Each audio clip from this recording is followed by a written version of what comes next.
If we've learned anything from crime stories, it's that people will do anything for money, even slay their own parents.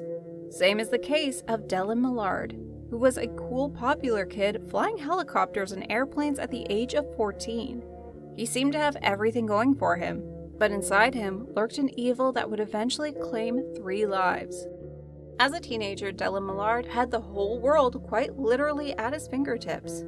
At 14, he had become the youngest Canadian to single-handedly fly a helicopter and a plane on the same day. As the heir to his family's fortune, he owned several million-dollar properties and a fleet of luxury cars by the age of 27, and worked for his father, Wayne, in the family's aviation business. But he isn't the Batman we all needed. This guy is the direct opposite. Dellen won't be remembered for his record-breaking flight or inheriting his family's wealth. Instead, multi-millionaire Millard will only go down in history as one of the world's most notorious and calculating serial killers.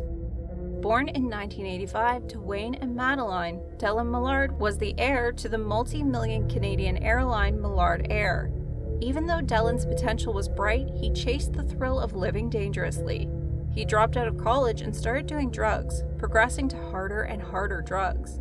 Dellen would fund drug and alcohol-fueled parties. His lifestyle attracted people who wanted to live that gangsta life. Enter Mark Smick, a thug and wannabe rapper, with awesome lyrics like "Blues Clues, talk to the cops, and die on the news, peace." Yeah, that's pretty original, Mark. Stick to the criminal life, man. Mark was also a petty criminal and drug dealer who would turn out to be Dellen's sidekick and lapdog. He and Millard met in 2006, and within a few years were going on nighttime missions to steal cars and other vehicles for excitement rather than profit, often burning the evidence on the side of the road. Dellen would commit petty criminal offenses just for the thrill of it. The hangar at the aviation repair business his father owned, Millard Air, was full of Dellen's toys. Vehicles, watercrafts, equipment, and motorcycles filled the hangar, most of them stolen.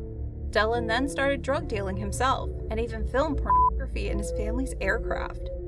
At the time, the 27-year-old owned several properties, including 2 condos, a farm, and a mansion in Etobicoke. His parents had divorced when he was young. Millard hosted parties and had a playboy persona with multiple girlfriends. He let friends stay at his numerous properties and moved around so often that some of his house staff had never even met him. But Millard's playboy persona came crashing down on the 14th of May, 2013, when he was charged with first-degree murder for the death of Tim Bosma, a total stranger. The 32-year-old family man was trying to sell his diesel vehicle, and his wife Charlene Bosma had posted an ad online. The Bosmas had a 2-year-old daughter and wanted to grow the family. Money was tight, and getting rid of the truck would ease their burdens. Millard and his friend Mark Schmick arrived at the Bosma family home outside of Hamilton, Ontario, to take the truck for a test drive. Bosma had asked his wife if he should go with the two for the test drive, to which she said yes. Unfortunately, that was the most regretful thing she ever said. 4 days later, police found Bosma's truck in a trailer park on the property of Millard's mother. The truck had been stripped, but gunshot residue and traces of his blood were found inside. Millard and Smick were charged with first-degree murder for the death of Bosma, but it wasn't going to be the only murder the famous Playboy duo was going to be charged with. By the time the arrests had been made for Tim Bosma's death, Laura Babcock had been missing for nearly a year. The 23-year-old began dating Dellen Millard in 2008, but the relationship was more of a friends-with-benefits situation, and soon Laura started dating other people. In 2011, Laura's life had begun to spiral out of control, and she suffered from anxiety and depression. She'd started harming herself and self-medicating and was working for an escort service to pay for her habit. Laura had a boyfriend, Sean Lerner, who looked after her, but she cheated on him with Millard, who also had a girlfriend, Christine, at the time. The girlfriend found out from Laura that the pair were still meeting. Millard told her he'd take care of Laura, saying in a text, "First, I'm going to hurt her. Then I'll make her leave. I will remove her from our lives." Usually that means cutting off communication, but Millard isn't a regular playboy. Around this time, Dellen instructed a mechanic at Millard Air to make a homemade incinerator out of oil drums welded together. After a few test runs, Dellen decided to order an industrial-sized portable incinerator on a trailer called the Eliminator. Dellen also purchases a .32 cal handgun from a Toronto arms dealer.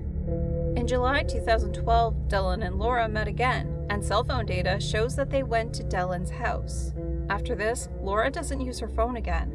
Right after Laura's last phone call, Dellen texted Mark, "I'm on a mission, be back in 1 hour." An image taken with Millard's mobile phone that same day said enough. There was tons of evidence that connected Millard to Laura's timely disappearance. A Google search on Millard's computer asked what temperature cremation needed to be effective, and a text message sent to Smick read, "Barbecue has run its warm-up, it's ready for meat." These guys were as guilty as a Hell's Angel in prison. After his arrest, a search of Mark Smick's property in Oakville found the iPad Sean Lerner gave Laura to search for apartments and jobs. They also found Laura's duffel bag at the property. Not only that, Smick also recorded a rap song about the murder on Laura's iPad. The lyrics were, "The bitch started off all skin and bone, now the bitch lay on some ashy stone. Last time I saw her outside the home, and if you go swimming, you can find her phone." How crazy is that? Along with the mounting evidence against the pair, Dellen had written 65 letters to his ex-girlfriend Christine from prison, stating that they needed to ensure their stories matched. He told her to say that she was with him that night and that Laura had overdosed on drugs. He also told Christine to destroy the letters, but she didn't.